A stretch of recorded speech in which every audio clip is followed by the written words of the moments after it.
Bonsoir mes frères, mes sœurs. Donc ce mardi 26 mai, un jour de très beau temps, mais donc je vous invite à me rejoindre donc à l'étude biblique, ou ceux qui n'ont pas l'occasion maintenant, qui pourront le regarder plus tard, donc en diffusion, ou peut-être demain aussi, ou un autre jour. Donc ici, on est toujours dans l'étude biblique de Marc. Et c'est vrai que je me suis passé du temps à le relire, et c'est quand même un évangile qui est très, toujours quand je le relis, il y a toujours des choses que je découvre et qui sont quand même fort intéressantes, fort utiles pour être enseignées. On va d'abord prier. Seigneur, merci Père, dans le nom puissant de Jésus-Christ, Seigneur, de me permettre, Seigneur, d'être, Seigneur, dans les foyers, Seigneur, dans les maisons, Seigneur, en direct chez mes frères et mes sœurs, Seigneur, pour, Seigneur, enseigner, Seigneur, pour partager, Seigneur, l'évangile de Marc, Seigneur. L'évangile de Marc, Seigneur, que c'était le premier évangile qui a été écrit, Seigneur, mais aussi le plus compact, Seigneur, mais aussi, comme tous les autres livres de la Bible, Seigneur, très nourrissant, Seigneur, pour une nourriture spirituelle, Seigneur, pour une croissance spirituelle de notre âme, Seigneur, notre foi, Seigneur.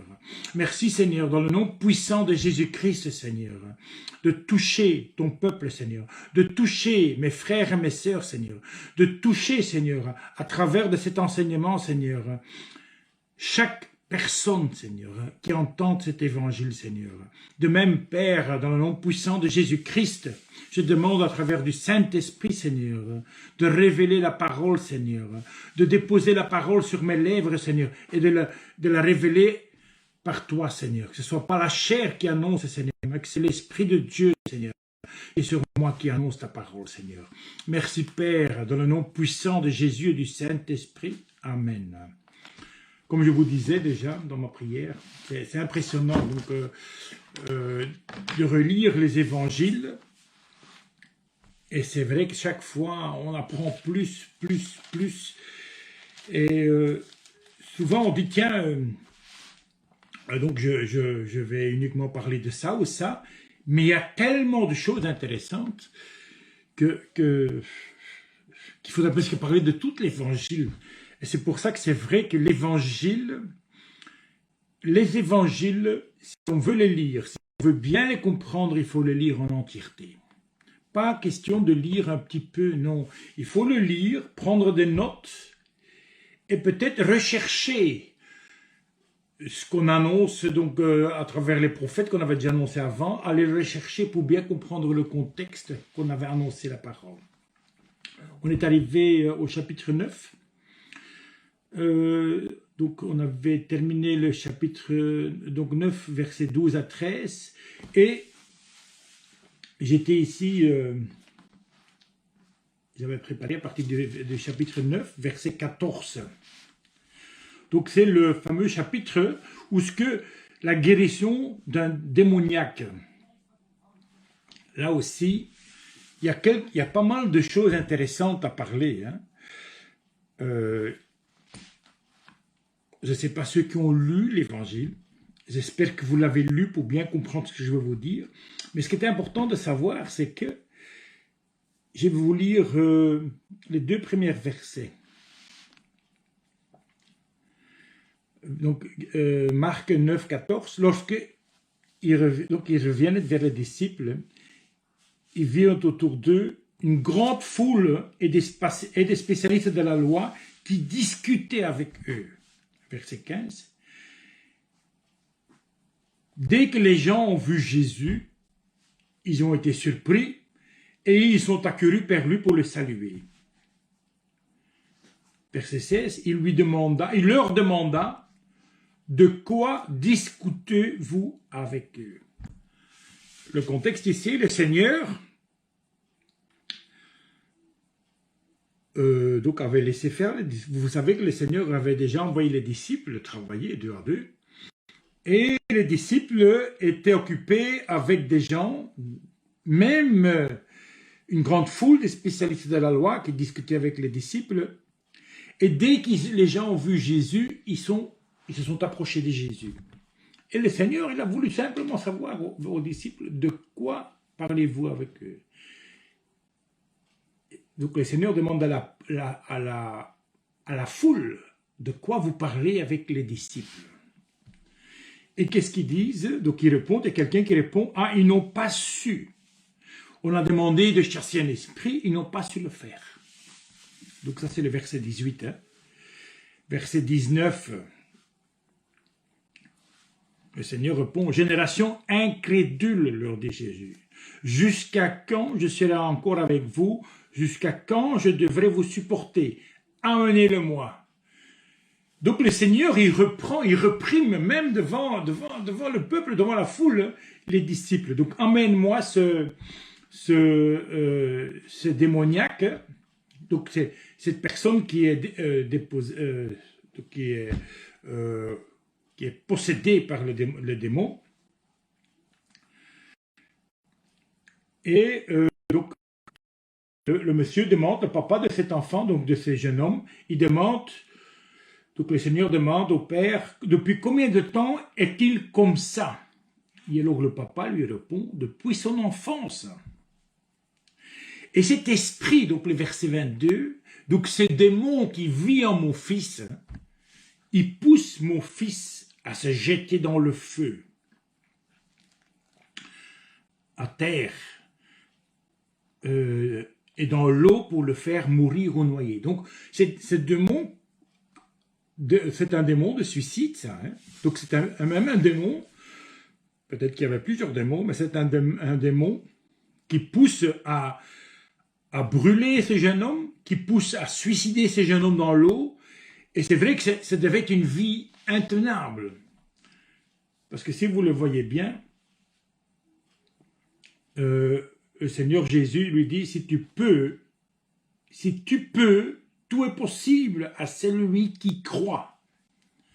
Verset 23, verset 24. Aussitôt, le père de l'enfant, en larmes, s'écria, « Je crois, Seigneur, viens au secours de mon incrédulité. » Donc,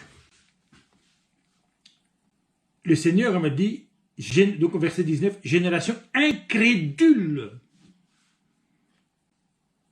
Jusqu'à quand serai-je encore avec vous? Jusqu'à quand je devrais encore vous supporter? Amenez-le-moi. Et alors le papa, le monsieur, il répond,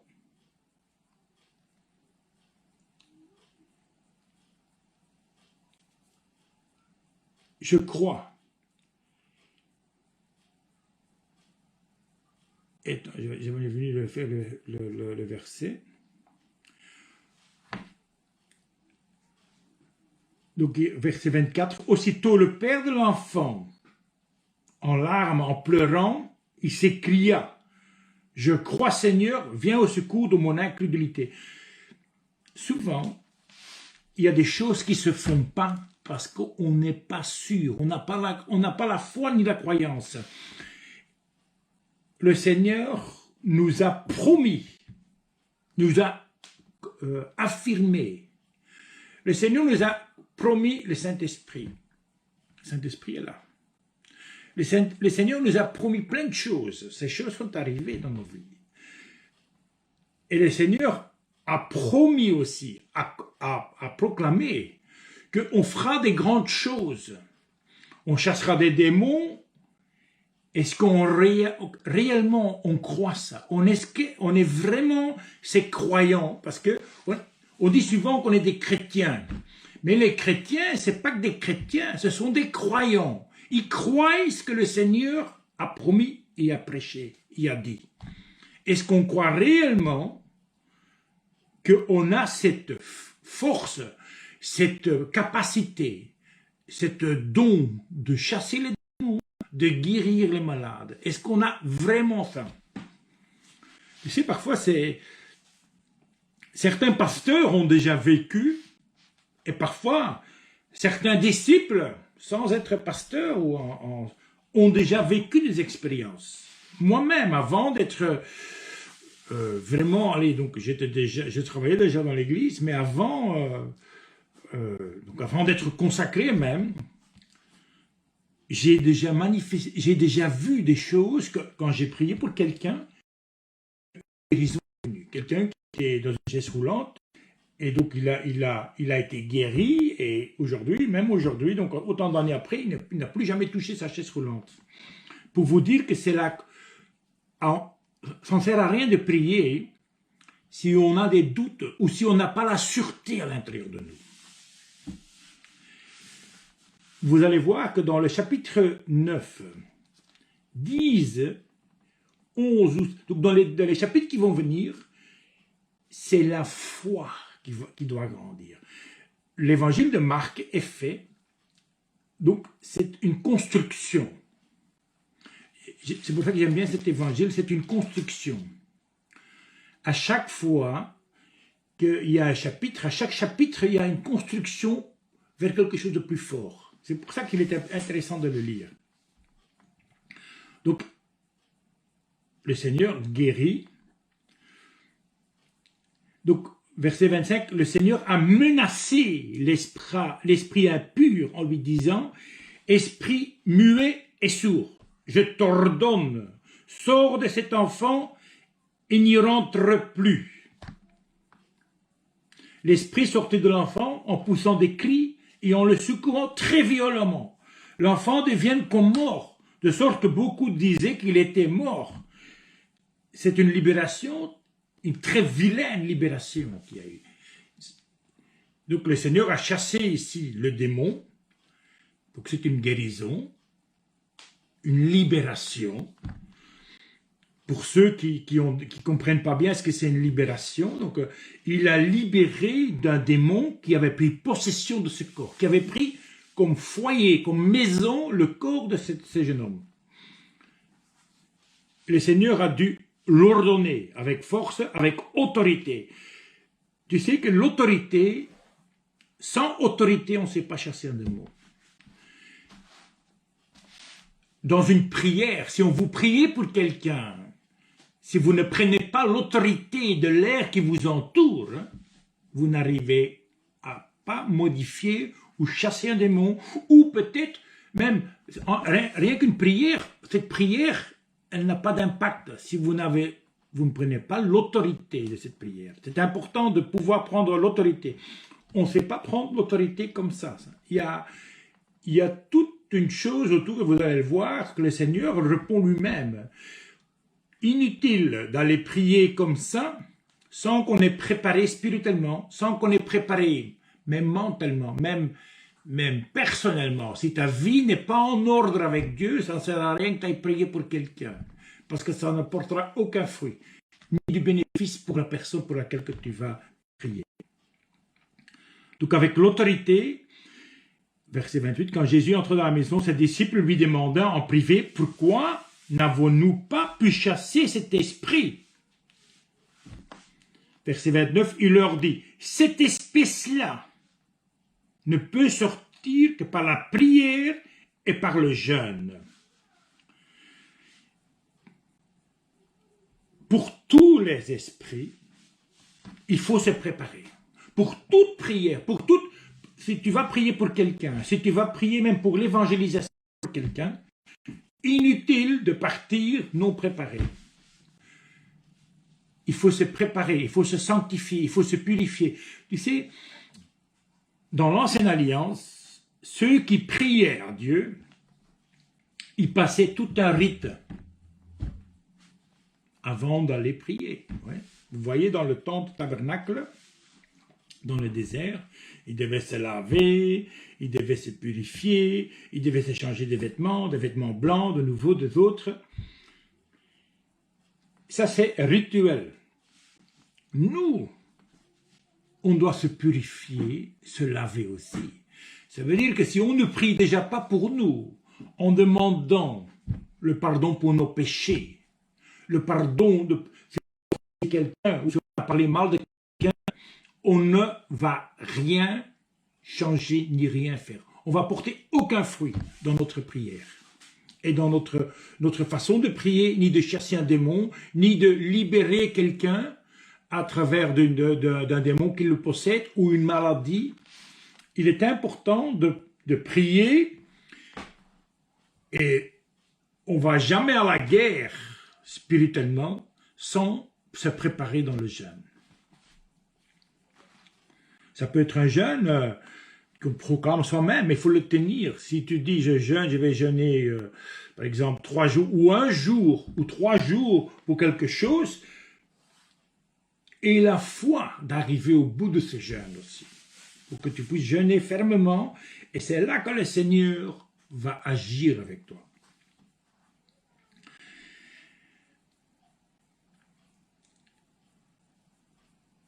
Après ça, le Seigneur, le verset 30, 31, car il enseignait donc ses disciples et on leur disait, le Fils de l'homme sera livré entre les mains des hommes.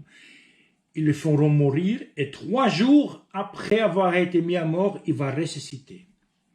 Verset 32, toujours les disciples n'avaient toujours pas compris cette parole. Et ils commençaient à s'interroger. Mais ils avaient peur d'interroger ou de dire à Jésus, explique-nous parce qu'on n'a pas compris. C'était un tort qu'ils avaient. Ils n'ont pas osé déranger le maître en disant, Seigneur, on n'a rien compris, explique-le-nous. Pourtant, le Seigneur, plusieurs fois, et on l'a déjà vu, plusieurs fois, il est en train de les préparer ce qui va arriver. Mais les disciples ne comprenaient pas ni le mot ressuscité, et ils avaient peur de l'interroger. Vous allez voir qu'après, ça a des conséquences après. Le chapitre 9, à partir du verset 33 jusqu'au verset 50, c'est un chapitre très important pour l'Église aujourd'hui, parce que, mais aussi pour toi et moi. Le titre que j'ai, c'est « Petit et grand dans le royaume de Dieu ». Petit et grand dans le royaume de Dieu. Si nous sommes des disciples, nous travaillons ou nous sommes présents dans le royaume de Dieu. Donc ça nous concerne, parce qu'on parle des petits et des grands dans le royaume de Dieu. Je voudrais lire tout ce chapitre parce que c'est très très important. Quelque chose qui reste d'application et à enseigner aujourd'hui et pour tout le temps, parce que ça, c'est quelque chose qui se répétera toujours dans les églises et qui est actuellement très présent dans l'église, ce problème. Amen. Donc, Marc, chapitre 9, versets 33 à 50. Ils arrivent à Capernaum lorsqu'il fut dans la maison. Jésus leur demanda, « De quoi discutez-vous en chemin ?» Le Seigneur, le Seigneur les surprend déjà de quoi ils sont en train de discuter. Le Seigneur les surprend, mais le Seigneur savait déjà de quoi ils discutaient. Le Seigneur les a interpellés. 34, mais ils gardaient le silence, car en chemin, ils avaient discuté entre eux pour savoir qui était le plus grand parmi eux. 35, alors il s'assit, appelait les 12 et leur dit, « Si quelqu'un veut être le premier, il sera le dernier de tous et le serviteur de tous. » Verset 36, il prit un petit enfant, le plaça au milieu d'eux, dit, « Celui qui accueille en mon nom un de ces petits-enfants, c'est moi-même qui l'a accueilli. » Et celui qui m'accueille, ce n'est pas moi qui accueille, mais c'est celui qui m'a envoyé. Donc si tu accueilles ce petit enfant, c'est comme si tu me l'avais accueilli. Et si toi tu m'accueilles, c'est pas moi que tu as accueilli dans tes bras, c'est le Père. C'est celui qui m'a envoyé. Verset 38, Jean lui dit, « Maître, nous avons vu quelqu'un chasser des démons en ton nom. et nous l'avons empêché parce qu'il ne nous suit pas. Donc on a vu quelqu'un qui chassait des démons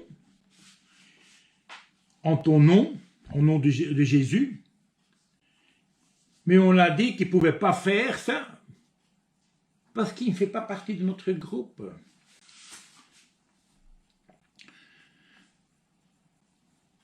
Je réexplique. Ils étaient en train de discuter en chemin de l'endroit où ils ont essayé de libérer quelqu'un ou qu'ils n'ont pas pu le faire. Et ils étaient en train de dire qui sera le plus grand parmi nous. Et alors, ça leur tracassait. Et en plus, quelqu'un qui ne faisait pas partie du groupe de Dieu, de Jésus, de leurs disciples, qui était avec eux dans le groupe, qui marchait avec eux, il chassait les démons dans le nom de Jésus. Et peut-être que lui, ça lui arrivait. Peut-être que ça lui arrivait. Quelqu'un, peut-être que le Seigneur, qu'ils s'étaient convertis, se rependu, baptisés, et le voilà qui se met déjà à travailler et il chasse les démons. Et nous, les 12 disciples, les 12 apôtres, nous, on n'y arrive pas. Peut-être c'est ça qui leur passait dans la tête déjà. Regardez ce que le Seigneur répond, au verset 39. « Ne l'empêchez pas, répondit Jésus, car personne ne peut faire un miracle en mon nom, et aussitôt après dire du mal de moi. » Verset 40. « En effet, qui n'est pas contre nous, il est pour nous. Si tu n'es pas contre moi, tu es avec moi. » Verset 41. « Et celui qui vous donnera à boire un verre d'eau en mon nom, parce que vous appartenez à Christ, je vous le dis en vérité, il ne perdra pas sa récompense. » Verset 42. Maintenant, je voudrais que le peuple de Dieu ouvre bien ses oreilles. « Mais si quelqu'un fait trébucher un seul de ses petits qui croit en moi, quelqu'un qui croit en moi, peu importe, qui est ferme avec moi, qui chasse les démons en mon nom, et qui le fait trébucher, il faudra mieux qu'on lui attache à son cou une grosse meule de moulin et qu'on le jette à la mer. » Verset 43. « Si ta main te pousse à mal agir, coupe-la. Mieux vaut pour toi entrer manchot dans la vie. » Entrer manchot dans la vie, manchot ça veut dire avec une main, au lieu d'avoir deux mains et d'aller en enfer.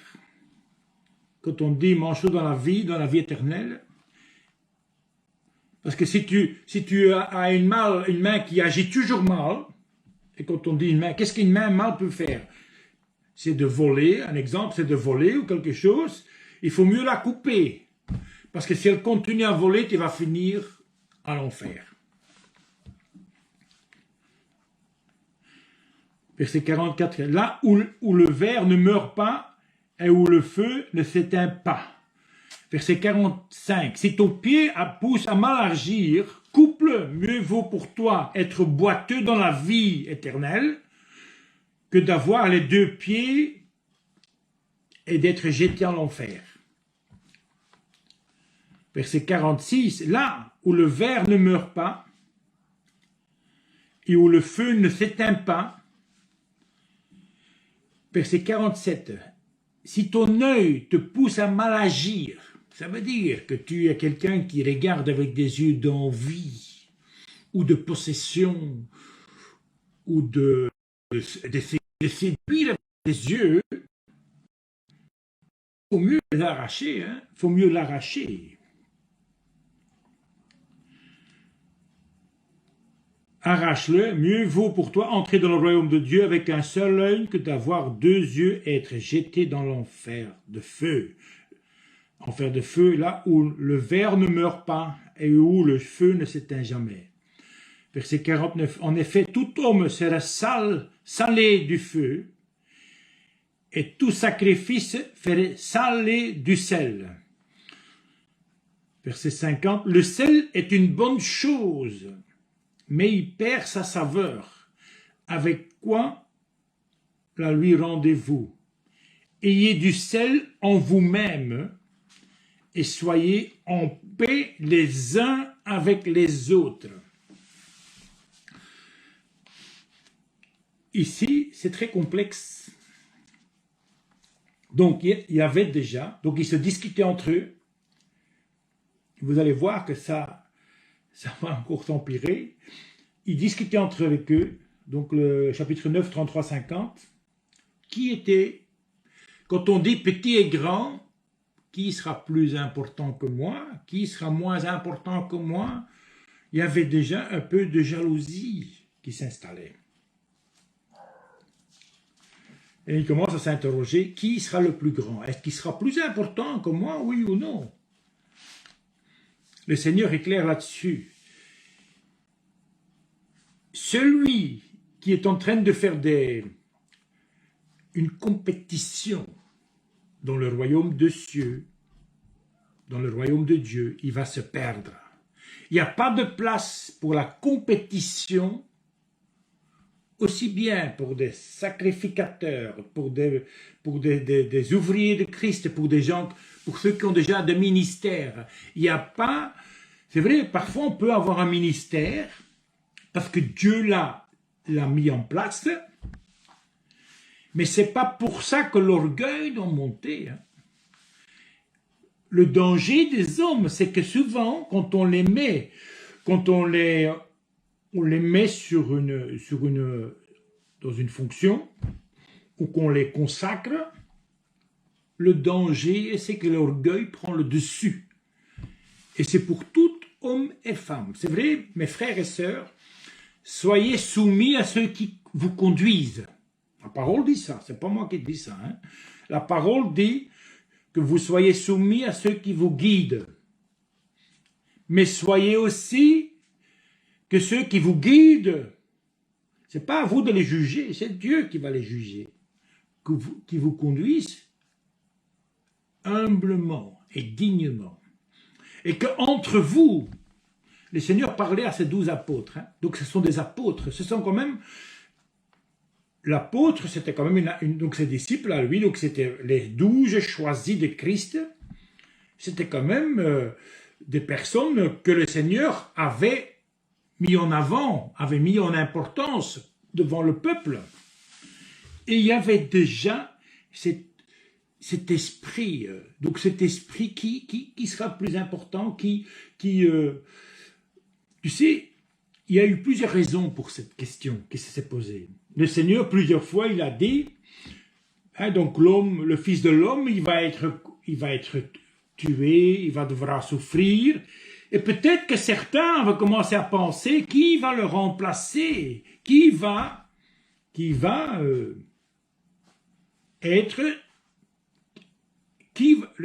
lequel du Seigneur, le Seigneur va choisir lequel pour continuer à guider le groupe.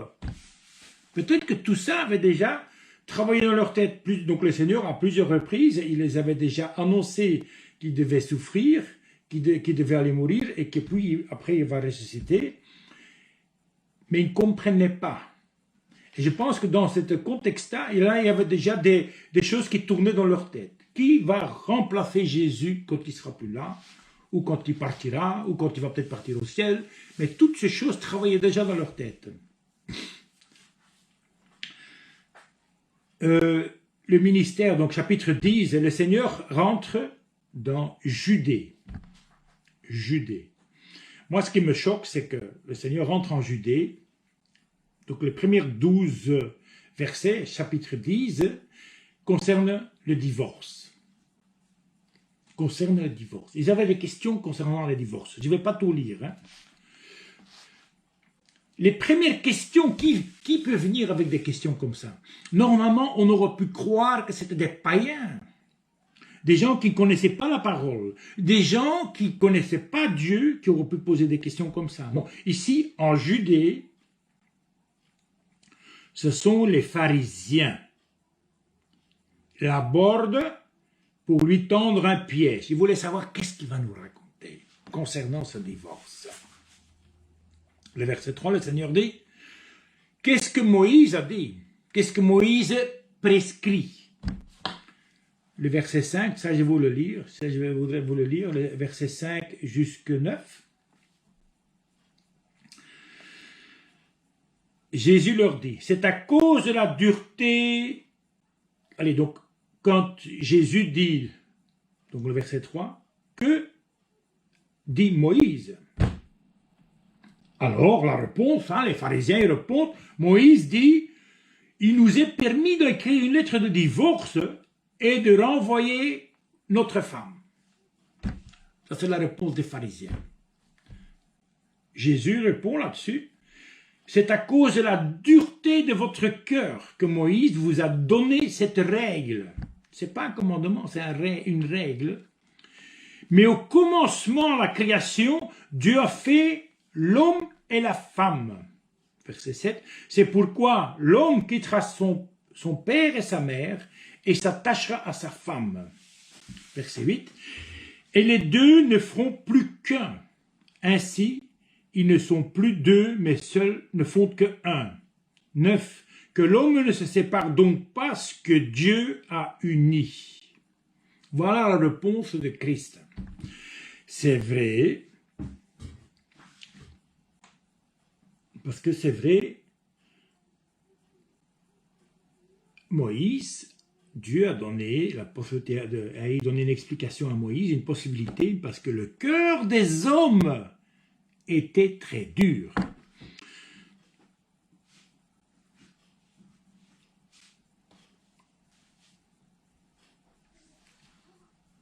Tu sais, donc le commandement dit que rien que, donc la parole dit, même la Bible nous enseigne, même de remarier une femme adultère, donc quelqu'un qui divorce pour prendre une autre femme, ben automatiquement il est un adultère, parce que là, au commencement, la parole disait, tu ne peux pas te séparer de la femme jusque la mort te sépare. Et c'est vrai que c'est quelque chose aujourd'hui dans la compte. Donc le divorce, c'est une excuse aujourd'hui qu'on utilise. Oui, mais Dieu l'a permis, Dieu l'a permis. Beaucoup d'églises n'ont pas peur de dire. Les pharisiens l'ont dit, les spécialistes de la loi l'ont dit. Mais aujourd'hui, le peuple chrétien, aujourd'hui aussi, a trop facilement sur la bouche la parole de divorce. Le Seigneur dit clairement, donc au commencement, pour le Seigneur, un homme et une femme, quand ils se marient, ils sont un. Et quand l'homme il reste attaché à sa femme. Regardez un peu les conséquences. Moi, j'ai regardé un peu la conséquence. Donc, parce que le verset 5, il dit, donc dit 5, à cause de la dureté du cœur. Verset 6, dès la création, une seule chair. Regardez un peu Adam et Ève. Qui accueillit la pomme? Qui accueillit la pomme? Adam. Non, vous me direz, non, c'est Ève. Pourtant, c'est Adam qui Dieu a tapé sur les doigts d'Adam. Hein? Adam, pourquoi tu as fait ça? Il me va dire, non, c'est la femme que tu m'as donnée qui a fait ça. Mais Adam oubliait une fois. Adam, c'est encore plus fort. Il faisait une seule chair, Adam et Ève. Que ce soit Ève qui l'a fait, Adam, comme tête de la maison, comme tête du couple, c'est lui qui prend sur ses doigts, c'est lui qui porte les conséquences. Malgré que c'est sa femme qui l'avait fait. La femme est sortie de l'homme. Donc ça veut dire, tout ce qui est sorti de toi fait partie de toi. Hein? Donc, cette femme est sortie de toi, donc c'est toi qui portes les conséquences. Tant pis si c'est elle qui l'a pris, c'est toi qui as... Donc c'est Adam qui a été chassé du jardin d'Éden Parce que Ève avait pris la pomme, mais comme Ève était une seule personne avec Adam, Adam a été chassé. Pour nous aussi, les conséquences, je vais vous dire quelque chose de grave, homme, femme, couple, si l'un fait le péché, c'est vrai que dans le péché c'est différent. Chacun c'est un salut personnel. Mais je vais vous dire quand même, si un agit mal et que l'autre le suit partout, les conséquences sont pour les deux. Le salut est personnel. Personne d'autre sait prier, même si c'est vrai qu'il y a des bénédictions. Si une femme pour son mari qui n'est pas encore converti, mais s'il est converti, mais qu'il est tiède ou froid, et qu'il agit comme bon lui semble, la femme a une responsabilité ou l'homme a une responsabilité vis-à-vis de sa femme. Parce qu'ils doivent se tenir mutuellement, ils doivent se soutenir mutuellement. C'est une seule chair qui doit se soutenir mutuellement. C'est pas question de dire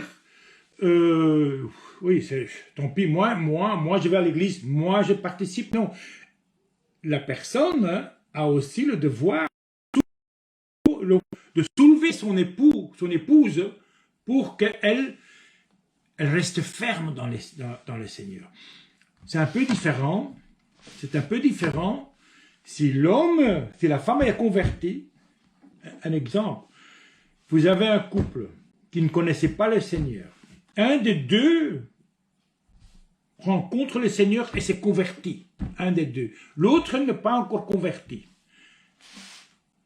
Donc là, c'est différent. La personne va tout faire pour le reconvertir. Je vais vous dire quelque chose. Obliger une personne à se baptiser, à se repentir, ça ne sert à rien. Non, la personne doit être touchée. Mais toi, si c'est le cas dans un couple, toi seul, tu peux le ramener. Il y a des chrétiens qui ont utilisé ça comme un contexte de divorce. C'est pour ça que je l'ai dit. Non. C'est à toi de le ramener au Seigneur. S'il ne veut pas, c'est une chose, mais c'est personnel. Ton salut est à toi, et toi, tu peux être une bénédiction pour cette personne qui n'est pas convertie. Mais ce n'est pas une excuse non plus pour le divorce.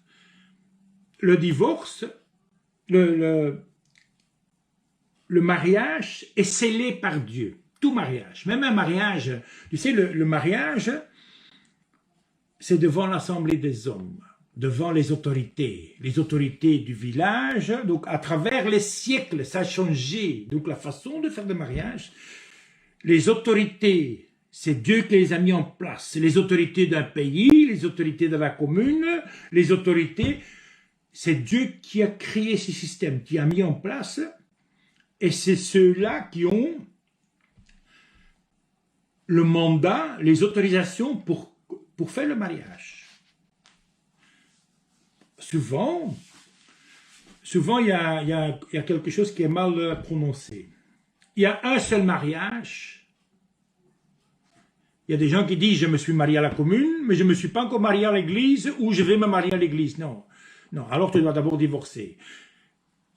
Il y a un mariage à la commune, obligatoire, parce que tu ne peux pas, parce que personne ne se marie à l'église, hein.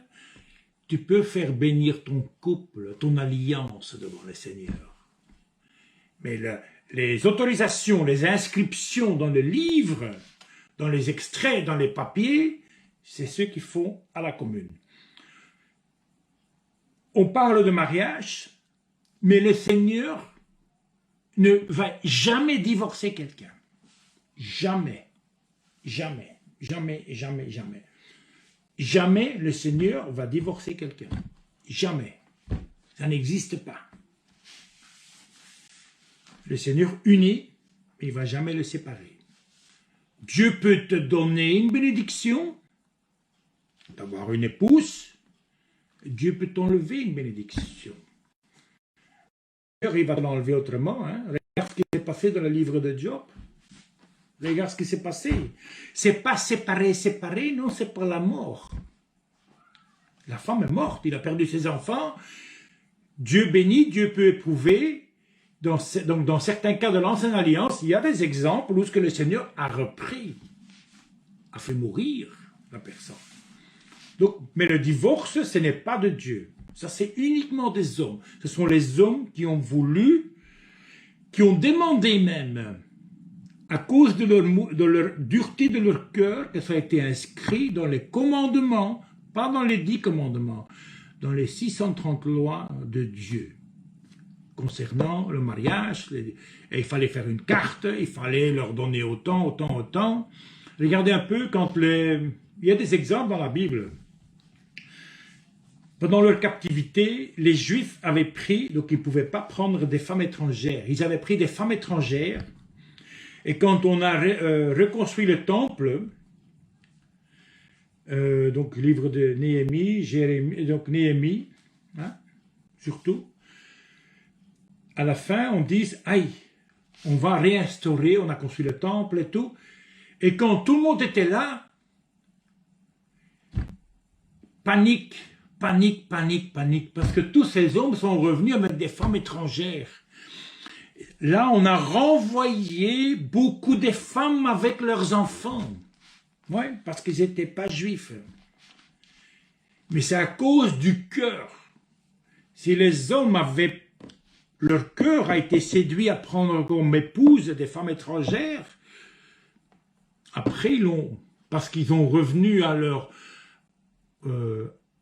vie de juifs, ils ont rejeté ces femmes-là. Mais c'est parce que le cœur, c'est la séduction. Ils ont été séduits par le cœur, les a séduits, et hop, ils ont pris une étrangère. Je vous dis, le divorce ne vient pas de Dieu, c'est uniquement les hommes. Les hommes, et pour plein de raisons, hein, pour plein de raisons. Il y a des raisons, plein de raisons et plein d'excuses aussi. C'est vrai que vivre en couple, donc homme-femme, c'est une épreuve. Et je peux vous garantir, je suis certain que beaucoup de personnes ont passé, pendant ces 3 mois qu'on a passé en confinement, une grande épreuve de vivre en couple, jour et nuit, sans pouvoir sortir ensemble dans les pieds de l'un de l'autre. Ça a été une très grande épreuve. Et je pense que l'épreuve est très, très forte, l'épreuve du couple, se supporter les uns les autres, se supporter entre hommes et femmes. Ça a été une grande épreuve pendant ces 3 mois.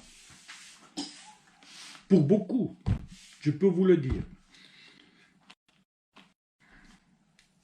J'ai la grâce de Dieu, c'est que je suis déjà plus de 3 ans à la maison.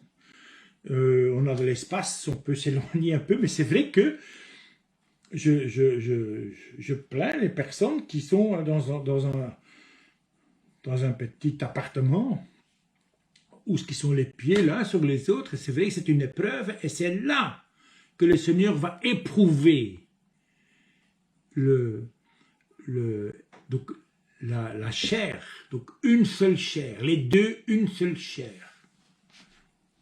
Amen. On a aussi, donc sur le divorce, on a beaucoup détourné sur le divorce. Donc nous les chrétiens, je vais vous dire quelque chose, pour les chrétiens, on ne peut jamais cautionner, le Christ ne cautionnera jamais un divorce. C'est pas pour ça qu'un homme il doit frapper sa femme et la battre et la tenir comme une esclave, non. Parce que ce n'est pas non plus ce que Dieu a demandé de faire. Non, elle doit être aimée, entourée, mais elle ne peut jamais être comme une esclave, homme ou femme. Elle doit être aimée, c'est un vase fragile.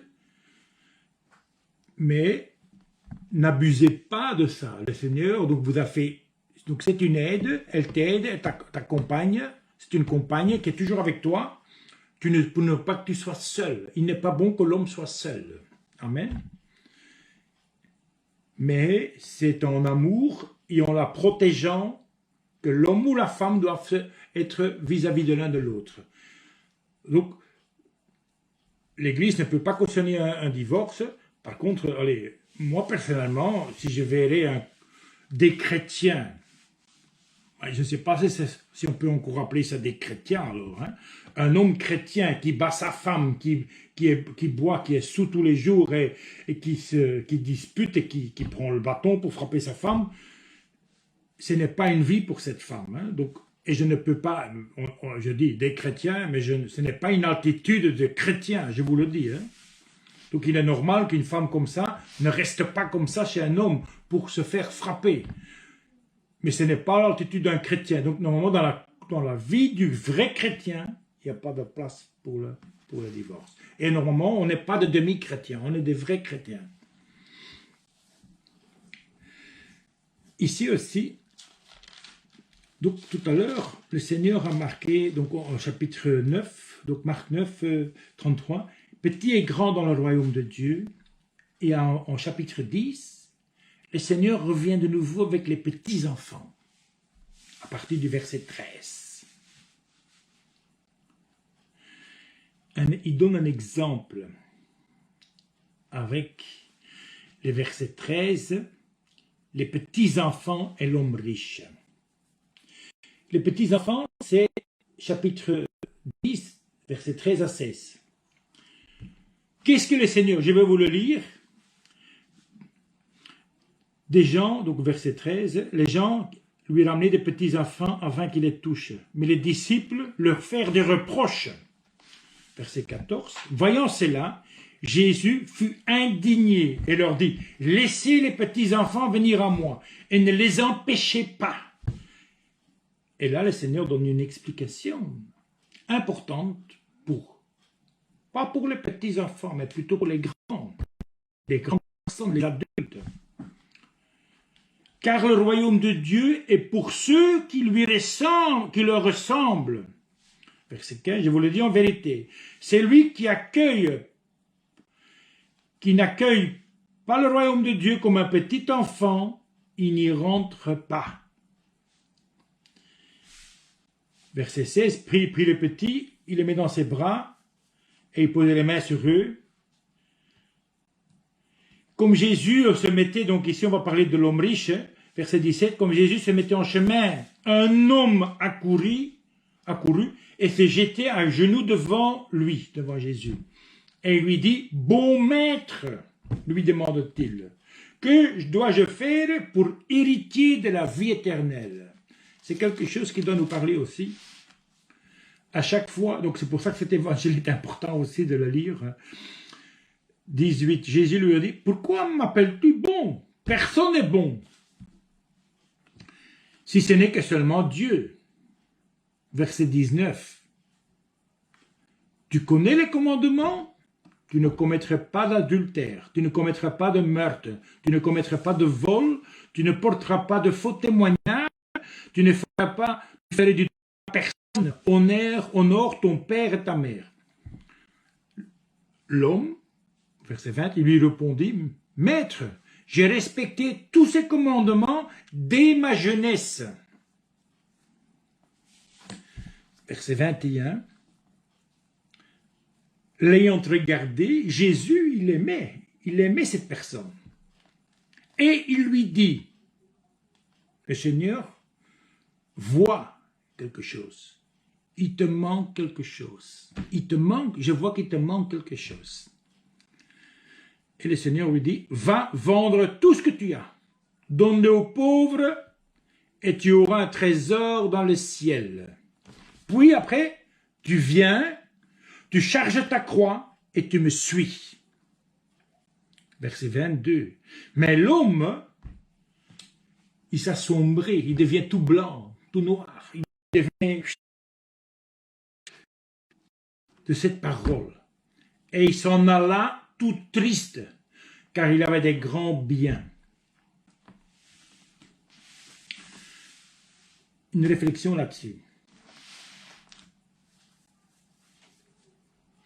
Pour les petits-enfants, rassemblés aux petits-enfants, les petits-enfants, les adultes, ils ont leur caractère, ils ont leur façon de faire, ils ont leur façon d'agir, mais les petits-enfants, ils sont plus faciles à enseigner.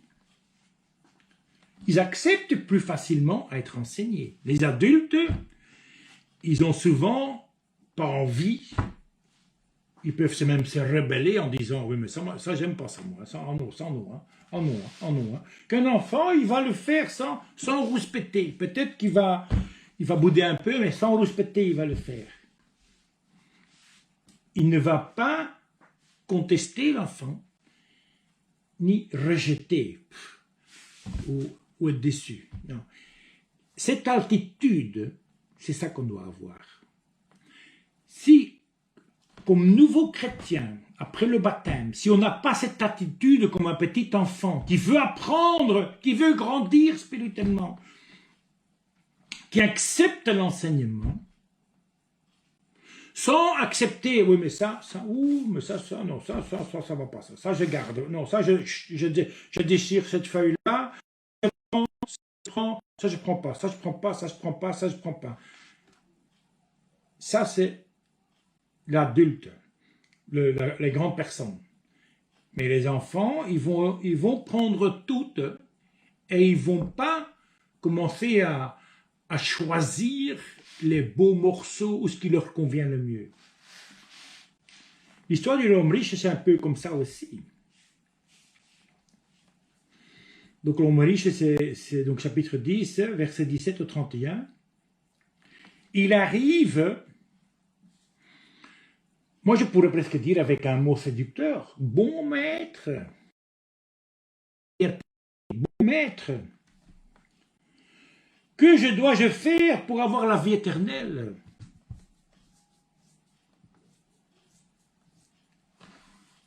Qu'est-ce que le Seigneur dit?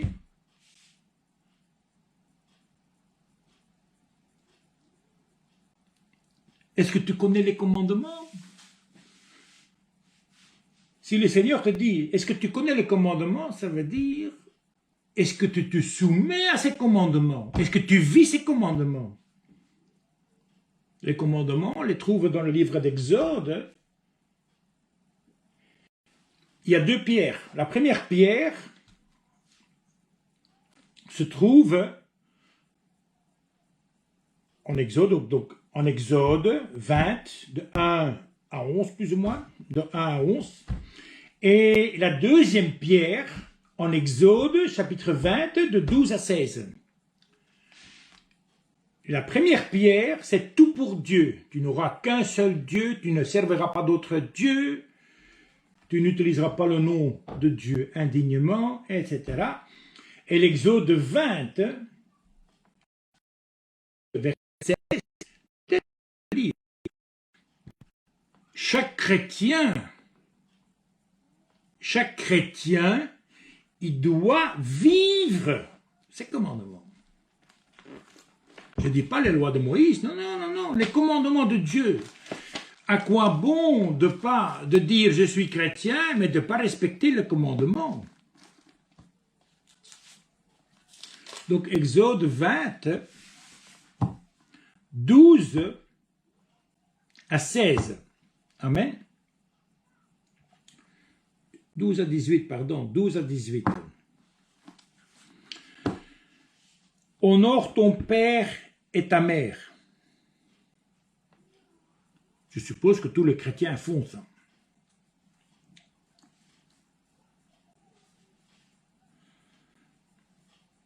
Tu ne commettrais pas de meurtre.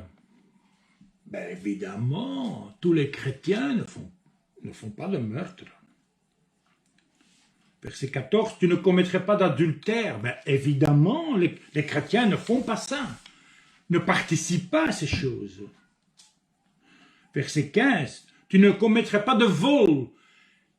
Ceux qui ont donné leur vie à Christ ne volent pas. Verset 16, tu ne porteras pas de faux témoignages contre ton prochain. C'est la logique, ça. Le Seigneur nous appelle ses saints. À travers nous sommes les saints de Christ. Ça veut dire qu'on vit dans la sainteté. Verset 17, tu ne convoiteras pas la maison de ton prochain, ni sa femme, ni son esclave, ni sa servante, ni son bœuf, ni son âme. N'importe quoi qui lui appartienne, tu ne le convoitises pas. Donc tu n'es pas envieux, quoi. C'est évidemment que les chrétiens ne sont pas envieux, quoi. Le vrai chrétien, il n'a pas de reproche avec ceci, pas de problème. Je parle ici une partie, hein, donc ce n'est que la moitié des commandements, hein, donc ce n'est que 5 commandements.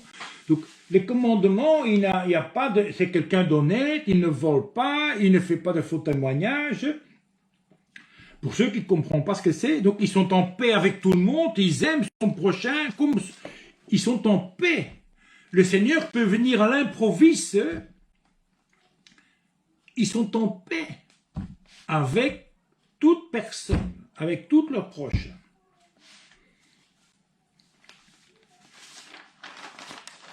C'est pour ça que c'est important de savoir que... Donc, respecter les commandements. Le problème, le Seigneur, quand il a dit à l'homme riche, hein, il te manque quelque chose. Il te manque quelque chose. C'était quelque chose dans son cœur que le Seigneur avait vu. Il avait vu que cet homme-là, il était trop matérialiste. Trop matérialiste. Moi, je me rappelle un temps... moi, pendant longtemps, je suis en train de me réfléchir, jusqu'à l'an 2004, et je vais vous dire quelque chose, depuis 2080, donc non, 1980 à 2004, 24-25 ans, pendant 24-25 ans, j'étais très matérialiste. Que le Seigneur a dû me traiter. Entre de 2004 à 2007, le Seigneur m'a travaillé. Aujourd'hui, le Seigneur me travaille encore aussi. Hein, mais les moments les plus durs de ma vie ont été de 2004 jusqu'à 2010. 2014 peut-être. De 2004 à 2007-2008. Ce sont les moments le plus à le faire, mais ça ne me faisait pas plus si mal. Parce que je commençais à avoir l'habitude. C'est de perdre tout ce que j'avais, à quoi je tenais dans le matérialisme. Moi, ce que je trouve triste, tu sais, quand le Seigneur a demandé, change d'attitude à moi, change et viens, suis-moi. J'ai lutté un peu avec ça, mais pas tant que ça, parce que le Seigneur m'a travaillé, c'est lui qui m'a travaillé, je sais que c'est le Seigneur qui m'a travaillé. Et donc j'ai suivi, me voilà ici aujourd'hui, devant vous, devant tout le monde, donc ceux qui connaissent un peu mon parcours, ils savent. Mais regardez le verset 22, Marc 10, 22. Mais l'homme s'assombrit à cette parole et il s'en alla tout triste, car il avait des grands biens. Pourtant, un peu avant ça, il était tout enchanté et il voulait, dis-moi Seigneur, qu'est-ce que je dois encore faire pour venir, pour avoir la vie éternelle? Pouvoir te suivre, qu'est-ce que je peux encore avoir? Donc il est parti, il n'a pas accepté. Hein. Le Seigneur a demandé, donc il voulait avoir la vie éternelle. Le Seigneur lui a dit, il te manque ça. Mais là, il a eu peur. Ah non, ça c'est de trop, ça c'est de trop. Et il est parti. Il a fait demi-tour et il est parti. C'est là que le Seigneur, au verset 23, je voudrais vous le lire, Marc 10, 23 à 31. Regardant autour de lui, Jésus dit à ses disciples que c'est difficile. Oui, c'est difficile à ceux qui ont des richesses de rentrer dans le royaume de Dieu. Verset 24. Les disciples Ils étaient même effrayés de ce que Jésus parlait ainsi. Il reprit, « Mes enfants, qu'il est difficile à ceux qui se confient dans les richesses d'entrer dans le royaume de Dieu. » Verset 25, « Il est plus facile à un chameau de passer par un trou d'aiguille que d'un riche d'entrer dans le royaume de Dieu. » Verset 26, « Les disciples furent encore plus étonnés et se disaient les uns aux autres, « Qui donc peut être sauvé alors ?» Verset 27, Jésus les regardait et dit, « Aux hommes cela est impossible, mais non à Dieu, car tout est possible à Dieu. » Verset 28, alors Pierre lui dit, « Nous avons tout quitté et nous t'avons suivi. » Verset 29, regardez un peu la réponse du Seigneur. Verset 29, Jésus répondit, « Je vous le dis en vérité, personne n'aura quitté à cause de moi et à cause de la bonne nouvelle, sa maison ou ses frères, ses sœurs, sa mère, son père, sa femme, ses enfants ou ses terres. » Verset 30, « Sans recevoir le centuple. Dans les temps présents, des maisons, des frères, des sœurs, des mères, des enfants et des terres, avec persécution, et dans le monde à venir, la vie éternelle. » Verset 31. « Bien des premiers seront les derniers, et bien les derniers seront les premiers. » Ici, le Seigneur fait comprendre, c'est lui qui s'attache à ses richesses, il ne saura pas rentrer dans le royaume des cieux. Celui qui, imaginons, cet homme riche ici, donc, de celui qu'on vient de parler, il était tellement heureux d'avoir tout fait. Il a dit, depuis ma jeunesse, je suis les règles, donc le commandement de Dieu. Et lui était persuadé, je vais pouvoir entrer dans le royaume des cieux. Et le Seigneur le met à l'épreuve. Hein. Tu sais, de ce qui lui est le plus cher. L'épreuve de ce qui lui est le plus cher, ses richesses. Et c'est là que le Seigneur voit la faiblesse de l'homme. Il avait vu la faiblesse. Il s'était attaché à ses faiblesses sur cette terre. Mes frères et mes sœurs, si nous avons des priorités, si nos priorités sont des choses de ce monde, nous ne pourrons pas rentrer dans le royaume des cieux. Si notre priorité, même si on suit Jésus, hein, beaucoup ont suivi Jésus, et je vais vous le montrer après pourquoi.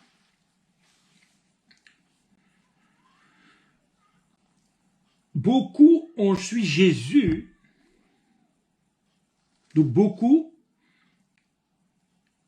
mais ils ont continué à avoir faim après leur possession. Et dans le contexte, il y a 2000 ans en arrière, non. Je parle aujourd'hui, moi. Beaucoup ont accepté le Seigneur, mais ils n'ont pas pu renoncer aux richesses de ce monde. Ça veut dire, beaucoup ont accepté de rentrer dans le royaume des cieux, mais ne veulent pas abandonner les choses qui appartiennent au royaume de ce monde.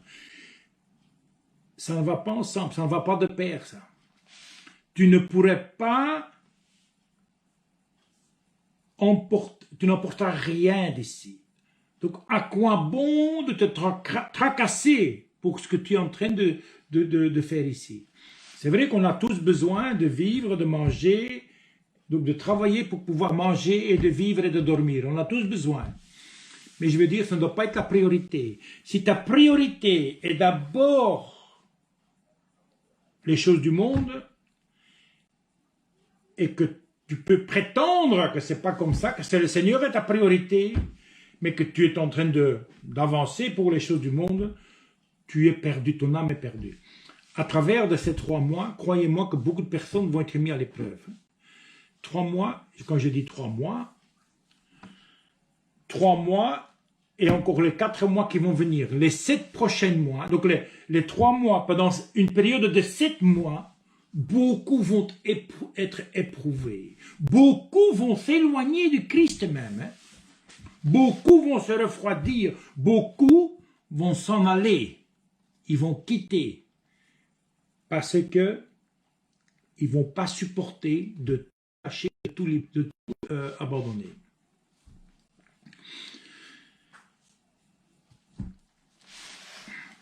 Tu sais, le Seigneur te dit, le Seigneur te dit, vends tout ce que tu as.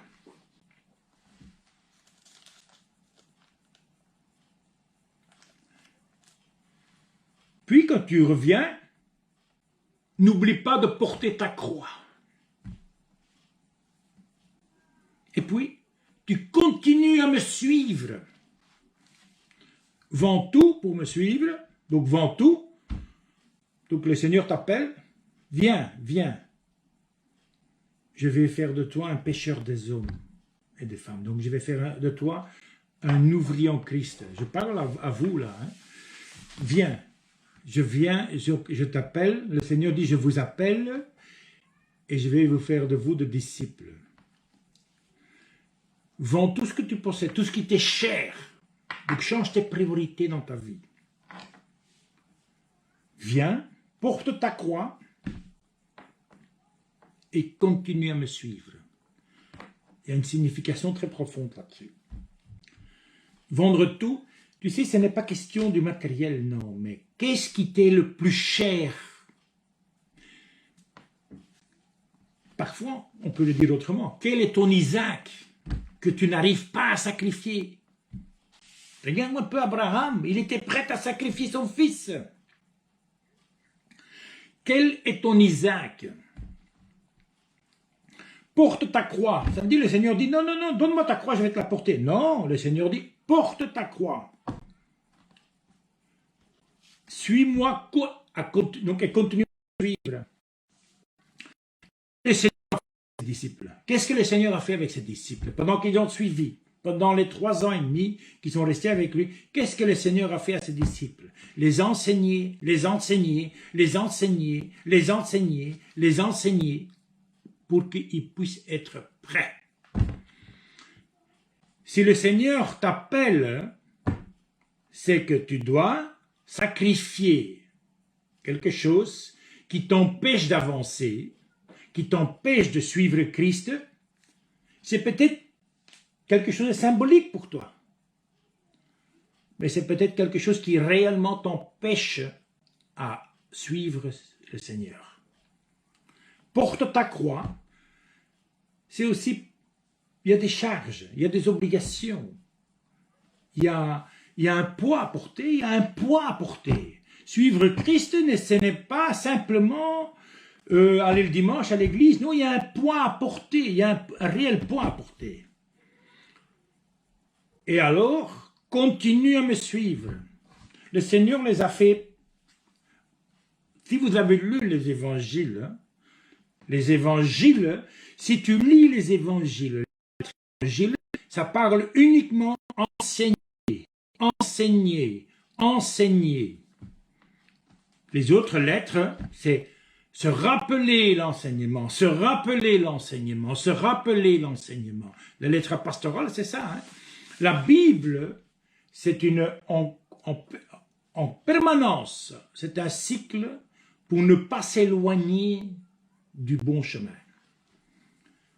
Donc, il faut s'enseigner, donc manger la nourriture spirituelle, manger la nourriture pour qu'on puisse... Et ce n'est pas parce que tu l'as appris une seule fois que tout est OK. Non, regarde les disciples, combien de fois le Seigneur a dû les répéter.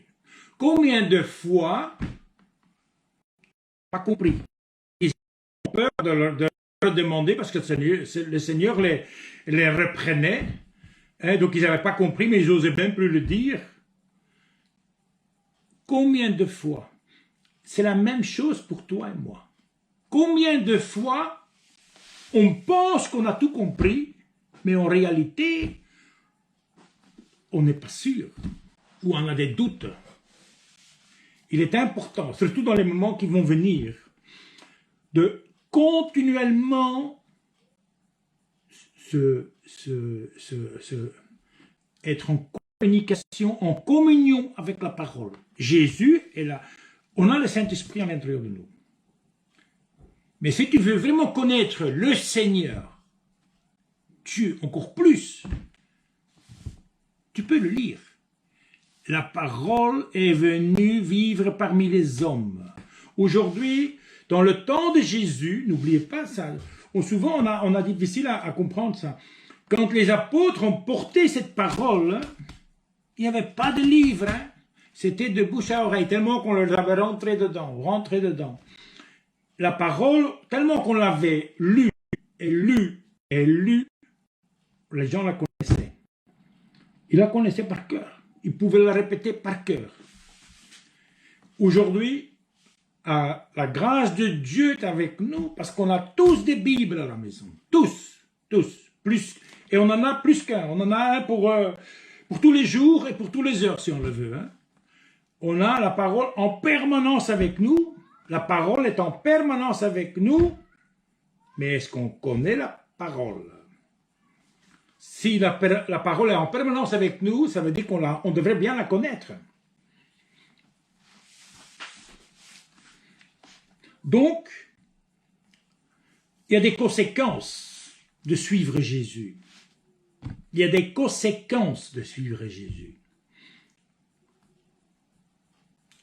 Une fois que tu as accepté le Seigneur, c'est vrai, c'est pour ça que l'homme était triste, parce qu'il ne supportait pas les conséquences. Vends tout, porte ta croix, suis-moi. Suivre, porter mes charges, mes fardeaux peut-être, mais oh non, hein, et être si riche. Beaucoup s'en iraient. Pourtant, c'est l'évangile de vérité, ça, pour les ouvriers en Christ.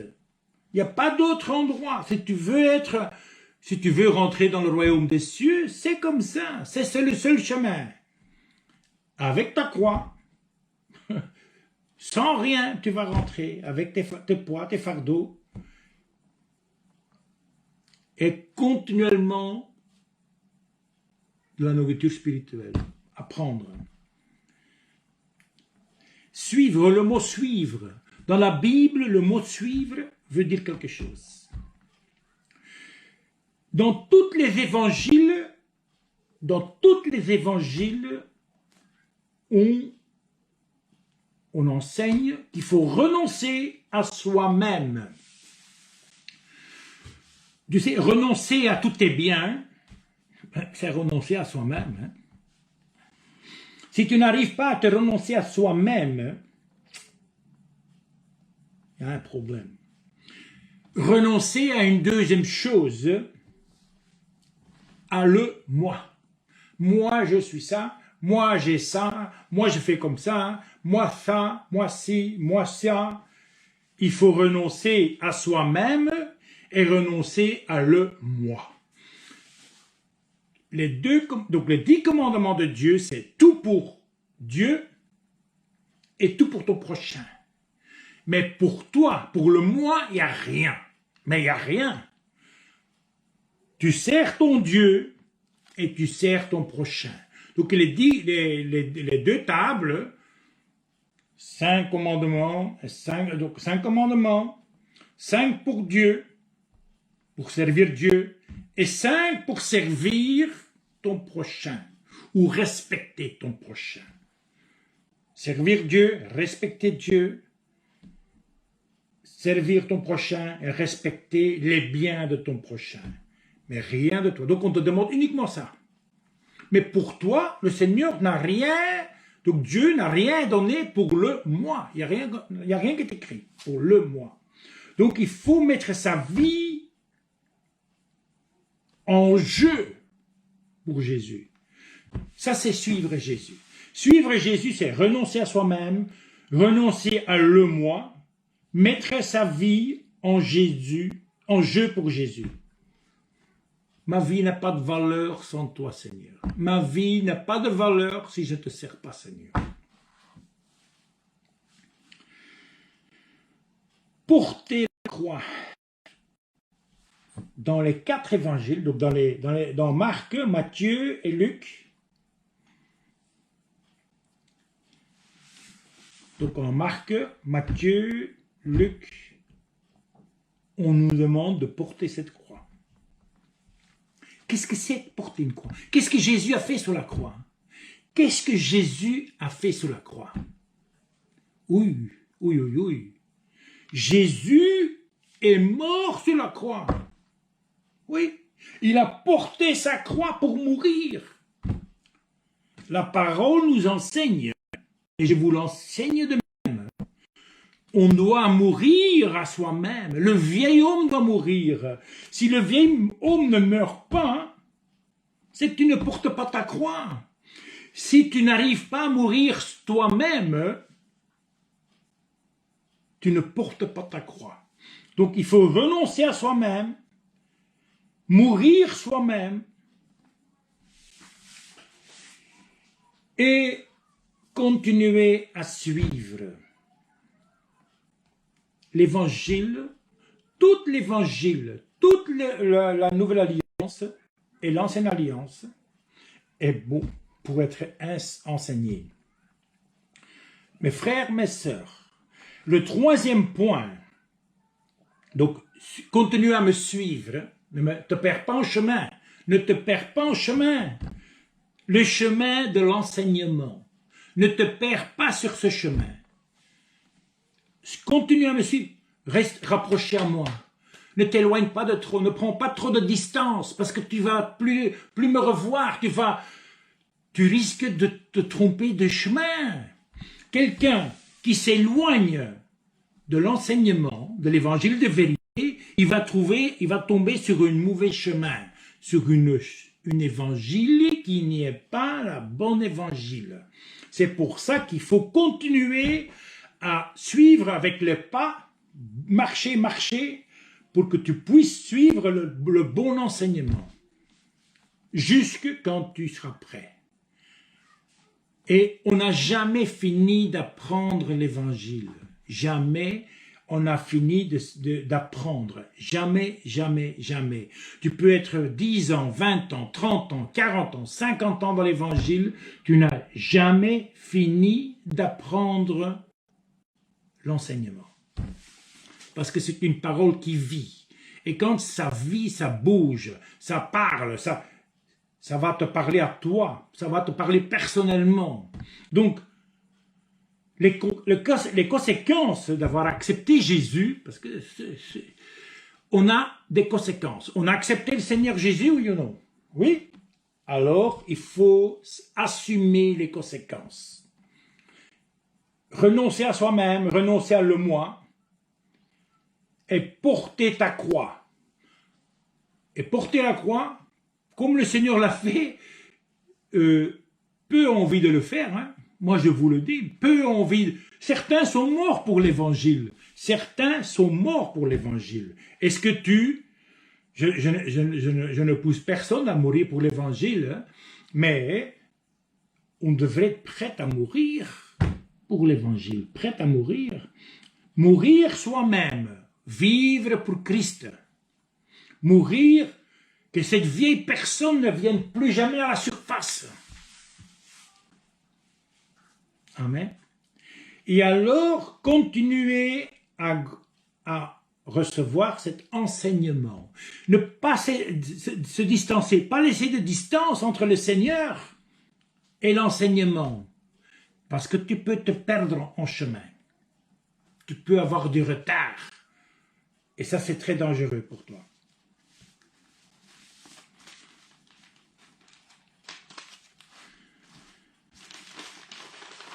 Ici, je suis en chapitre 10, 23-31. Beaucoup veulent suivre Jésus. Peu à peu, ils renoncent à la croix à porter. Moi, je vais vous dire une vérité, une triste vérité. Beaucoup de gens ont accepté de suivre Christ. Mais peu à peu, ils ont abandonné la croix. ils ne portent plus cette croix. Peu à peu, ils se sont éloignés, ils ont pris trop de distance de l'évangile de vérité. Qu'on leur enseigne aujourd'hui. Parce que c'est trop lourd. Non, ça ne me convient pas, ça. Beaucoup sont comme l'homme riche. Ils ont trop de choses intéressantes dans le monde, dans leur cœur. Le verset 28, qu'est-ce qu'il dit le verset 28? Alors Pierre dit, nous avons tout quitté et t'avons suivi. Le Seigneur ne va pas dire ça au Seigneur, ça ne lui plaira pas. Tu as voulu suivre le Seigneur. Tous ceux qui ont accepté le Seigneur t'a invité, oui, le Père t'a invité pour te joindre, pour devenir l'épouse du Christ, pour faire partie de cette épouse du Christ. Mais tu l'as fait, ce choix, il t'a pas forcé. Et ça fait partie de ça. De toute façon, tu as peut-être tout quitté. De toute façon, tout ce que tu as quitté ici, ce n'est que pour un certain temps. Tout ce qu'on va gagner, c'est pour la vie éternelle.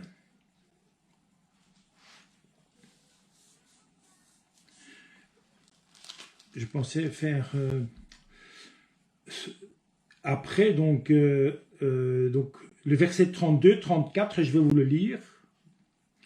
Ils étaient en chemin pour monter à Jérusalem et Jésus allait devant eux.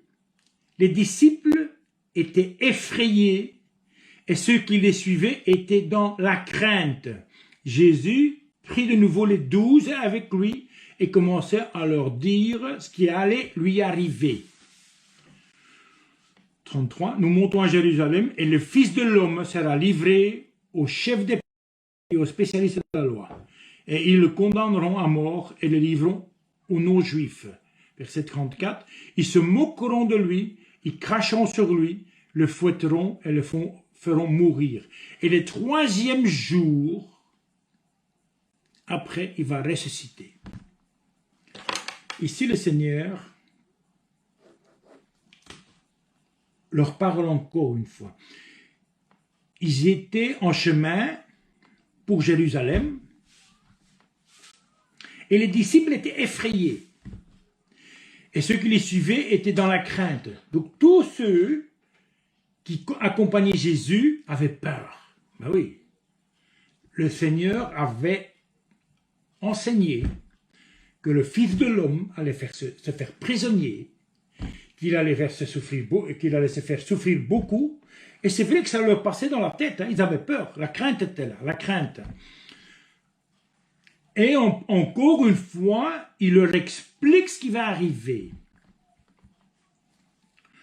Nous montrons à Jérusalem, et le Fils de l'homme sera livré aux chefs des prêtres et aux spécialistes de la loi. Ils vont le condamner à mort et le livrer aux non-juifs. Ils se moqueront de lui, ils vont cracher sur lui, ils vont le fouetter et le vont faire mourir. Et 3 jours après, il va ressusciter. Mes frères et mes sœurs, c'est vrai que Jacques et Jean, parce que donc ici, mais après on va continuer ça, donc à partir du verset 35, Jacques, donc le Seigneur parle à ses disciples, et Jacques et Jean de nouveau commencent à penser à des choses. Ils commencent à penser à des choses qui passent dans leur tête. Mes frères et mes sœurs, avoir été choisi comme disciple, pour certains comme serviteurs, certains non. Qu'est-ce que je dis? Tous sont appelés à être des serviteurs de Dieu. Tous. Tous ceux qui ont été choisis ont des conséquences à subir. Et les conséquences à subir, c'est de renoncer à soi-même, mourir soi-même et de ne pas s'éloigner du bon enseignement, de rester ferme dans l'enseignement de Christ. Ne vous laissez pas séduire par Pierre, Paul, Jacques, ou par des évangiles qui ne sont pas, ou des promesses qui ne sont pas dans la Bible. Qui ne sont pas dans la Bible. Connaissez les Écritures. Si vous connaissez les Écritures, tu pourras distinguer le bien et le mal. C'est pour ça que, mes frères et mes sœurs, il est important de continuer à suivre des études, mais pas que les études, non, il faut aussi lire la Bible. Le peuple de Dieu, il meurt et il va mourir. Beaucoup vont mourir à cause de la manque de connaissance. Mes sœurs, c'est pour ça que je vous invite à lire les Écritures. L'évangile, donc Marc, donc il reste 6 chapitres. J'espère qu'on pourra le faire parce que c'est vrai que toutes les autres choses qu'on a déjà relues dans l'évangile de Matthieu, on ne va pas s'arrêter. Ici, je trouvais ça un point très important. L'évangile suivant, c'est Luc.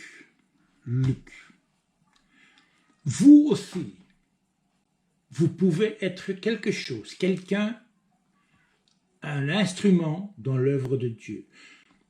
Luc est un apôtre qui n'a pas connu Jésus.